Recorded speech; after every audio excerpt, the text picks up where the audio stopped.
1 महीना बीत गया। नीता की जीभ ठीक थी, वो बोल सकती थी, गा सकती थी, हंस सकती थी, पर आनंद के लिए हर शब्द एक चुभन थी। वो जानता था कि यह सुख अस्थायी है, एक मृग तृष्णा की तरह जो शीघ्र ही विलीन हो जाएगी। 25वें दिन नीता ने नाश्ते की मेज पर कहा, पापा, आज सुबह मुझे सब कुछ थोड़ा धुंधला दिखाई दिया।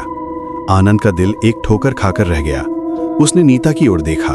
उसकी आंखें, वही बड़ी काली चमकदार आंखें जो हमेशा जिज्ञासा से भरी रहती थीं, अब थोड़ी मध्यम पड़ गई थीं, जैसे उन पर हल्का सा धुआं सा पर्दा चढ़ गया हो। शायद नींद पूरी नहीं हुई बेटा, आनंद ने कहा, अपनी आवाज में कंपन दबाते हुए। पर वो जानता था, समय आ गया था।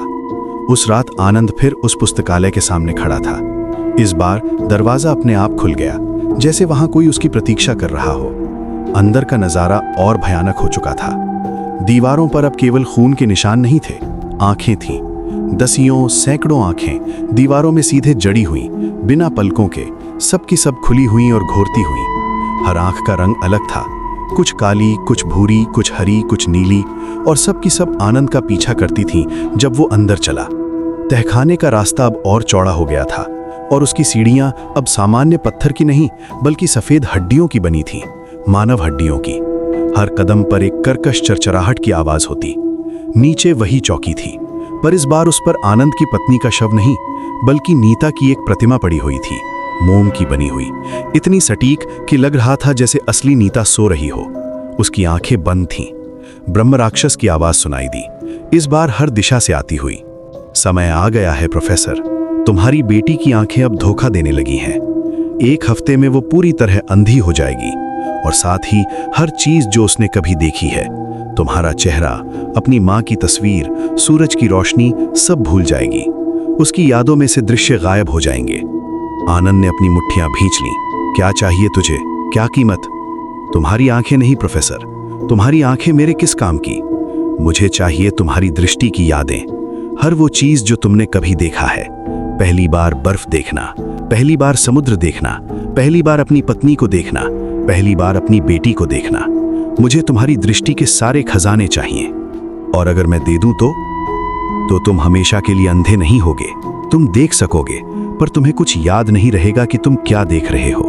तुम्हारी आंखें काम करेंगी, पर तुम्हारा दिमाग नहीं। तुम एक खिड़की की तरह होगे, सब कुछ तुमसे होकर गुजरेगा, पर तुम में कुछ नहीं रुकेगा। आनंद ने नीता की मोम प्रतिमा की ओर देखा। उसकी आंखों से आंसू नहीं निकल रहे थे, वह रोना भूल चुका था, पर उसके गले में एक गांठ सी बंध गई थी। कर लो, उसने कहा। इस बार कोई चाकू नहीं आया, बल्कि चौकी के पीछे से वो हाथ फिर प्रकट हुआ, वही लंबा पतला काला हाथ। पर इस बार उसकी उंगलियों के सिरे पर आंखें थीं। हर उंगली के अगले भाग पर एक छोटी सी काली आंख जो बेतहाशा घूम रही थी। हाथ आगे बढ़ा और उसकी उंगलियां आनंद की आंखों की ओर बढ़ने लगी। आनंद ने आंखें बंद कर ली, पर हाथ रुका नहीं। नहीं, आंखें खुली रखो, मुझे देखना चाहिए कि मैं क्या ले रहा हूं। आनंद ने आंखें खोली। पहली उंगली उसकी बाईं आंख के ऊपर आकर रुकी, आंख के पुतली पर टिकी। फिर धीरे धीरे उंगली ने आंख के भीतर प्रवेश करना शुरू किया। दर्द नहीं था, बल्कि एक अजीब सी खालीपन की अनुभूति थी, जैसे उसकी आंख से कोई तरल पदार्थ चूसा जा रहा हो। पर वो तरल पदार्थ प्रकाश था, रंग थे, यादें थीं। उसने देखा, नहीं महसूस किया कि उसकी यादें निकल रही हैं। पहली याद, 3 साल की उम्र, बर्फ का पहला टुकड़ा हथेली पर पड़ा, ठंडक का एहसास, सफेद का चमकदारपन, चूस गई। दूसरी याद, 7 साल का, समुद्र पहली बार देखा, नीलेपन की विशालता, लहरों की गर्जना, चूस गई। तीसरी याद, 22 साल का, पत्नी को पहली बार देखा, उसकी हरी साड़ी, उसकी मुस्कान, चूस गई। चौथी याद, डिलीवरी रूम, नीता को पहली बार देखा, लाल नन्हा चेहरा, बंद आंखें, चूस गई। हर याद के जाने के साथ आनंद की दृष्टि बदलती गई, रंग फीके पड़ते गए, दुनिया द्विआयामी होती गई, गहराई गायब होती गई।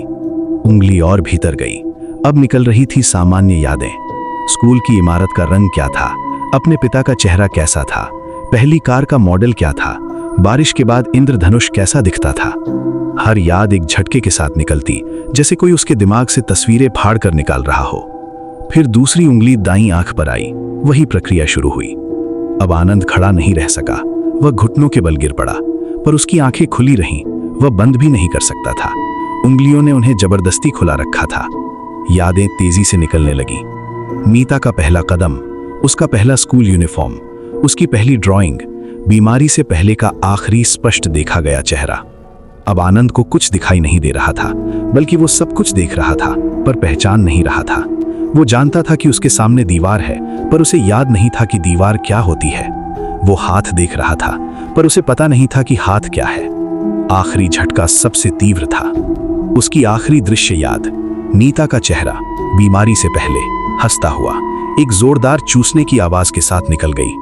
उंगलियां वापस खिंच गईं। आनंद जमीन पर पड़ा हुआ था। उसने आंखें खोली। वह देख सकता था, पर कुछ समझ नहीं पा रहा था। उसके सामने रंग थे, आकृतियां थीं, पर उनका कोई अर्थ नहीं था। वह एक नवजात शिशु की तरह था, जिसकी आंखें तो खुल गई हैं, पर दिमाग अभी सीखना बाकी है। ब्रह्म राक्षस की आवाज आई, अब और संतुष्ट। तुम्हारी दृष्टि के खजाने मिल गए। अब तुम्हारी बेटी की आंखें सुरक्षित हैं, पर याद रखना, ये सुरक्षा सिर्फ 2 महीने के लिए है। उसके बाद अगला हमला होगा उसके कानों पर। वो बहरी हो जाएगी, और हर आवाज जो उसने कभी सुनी है, तुम्हारी आवाज, अपनी माँ की लोरी, पक्षियों का गाना, सब भूल जाएगी। आनंद ने खुद को उठाया। उसने अपने हाथों को देखा। वह जानता था कि ये हाथ हैं, पर उसे याद नहीं था कि ये उसके ही हाथ हैं। वह एक अजनबी की तरह अपने ही शरीर को देख रहा था। 2 महीने बाद मिलते हैं प्रोफेसर। अगला भुगतान तैयार रखना। शायद तुम्हारे कानों की यादें, या शायद तुम्हारी आवाज, या शायद कुछ और। आवाज गायब हो गई। आनंद पुस्तकालय से बाहर निकला। बाहर शाम हो रही थी। आकाश में नारंगी और बैंगनी रंग फैले हुए थे। आनंद ने आकाश की ओर देखा। सुंदर था, पर उसे याद नहीं था कि यह सुंदरता क्या है। उसे याद नहीं था कि सूर्यास्त क्या होता है। जब आनंद हॉस्पिटल पहुंचा, नीता खिड़की के पास खड़ी थी। उसने मुड़कर देखा और मुस्कुराई। पापा, देखो, मेरी आंखें फिर साफ हो गई हैं। सब कुछ बिल्कुल स्पष्ट दिखाई दे रहा है। आनंद ने नीता को देखा। वह उसे देख सकता था, पर उसे याद नहीं था कि ये लड़की कौन है। उसे याद नहीं था कि ये उसकी बेटी है। उसे याद नहीं था कि प्यार क्या होता है। फिर भी उसके अंदर कहीं एक अवशेष ने संकेत दिया। उसने हाथ बढ़ाया और नीता के सिर पर हाथ रखा। नीता ने उसकी आंखों में देखा।